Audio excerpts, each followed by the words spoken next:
My daughter had perfect manners, so I called the police. I was picking up my daughter from my mom's house when she handed me a folder. CPS came by yesterday. You have an emergency hearing on Monday. My stomach dropped. What? That's impossible. For child abandonment. I ripped open the folder. Emergency custody petition. Mom, what did you tell them? That's when Emma emerged in the doorway with perfect posture. Good evening, Mother. Thank you for retrieving me. I froze. This was the same child who called butterflies flutterbys last week. I reached for her, but she stayed rigid. You abandoned me for 3 days. You always leave me. Grandmother takes care of me. Her voice was flat and trained. I helped her become a woman. My mother smiled. See you in court. I carried Emma to the car, my mind racing. I had 72 hours to prove she was brainwashed, or I would lose her to the system. When Emma buckled her seatbelt, I saw them. Purple rings around both wrists. Emma, what happened? Grandmother says good girls don't complain about necessary corrections. At home, Emma stood in the corner facing the wall. Sweetie, you can sit down. She didn't move. I haven't finished my reflection time. Her little voice cracked. What's reflection time?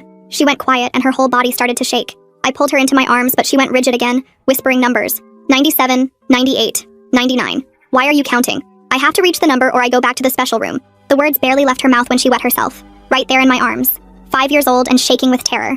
After I cleaned her up, she went back to counting. I was Googling emergency therapists when my neighbor Carol called. She'd lived next to my mother for 20 years. I don't want to be a curious George, but I thought I'd let you know that I heard your Emma counting from the basement Thursday night for hours. Just numbers echoing up through the windows. I thanked her and hung up. 55 hours left. The next morning, Emma refused to eat breakfast. Only good girls who finish their lessons get food. I drove straight to my mother's house. Every second mattered. She was gardening, humming like nothing happened. What's the special room? She smiled without looking up. Children have such wild imaginations. She's traumatized. What did you do? I improved her.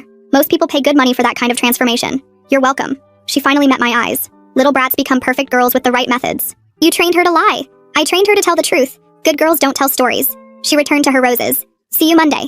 Don't be late. Again. The rest of the day was hell.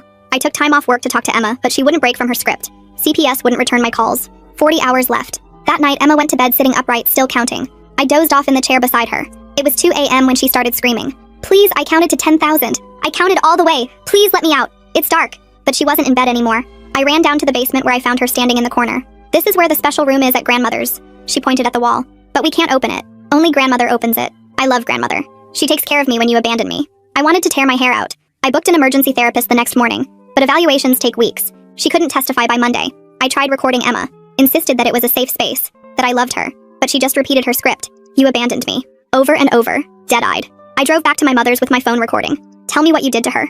Within minutes, the police were escorting me off the property for harassment. She waved from her porch. 12 hours, TikTok. I was out of options, out of time. I called my brother Marcus, who worked in special forces. 10 years of making terrorists talk. I need your help. He knew enough about our mother not to ask questions. Just responded with OMW. Marcus arrived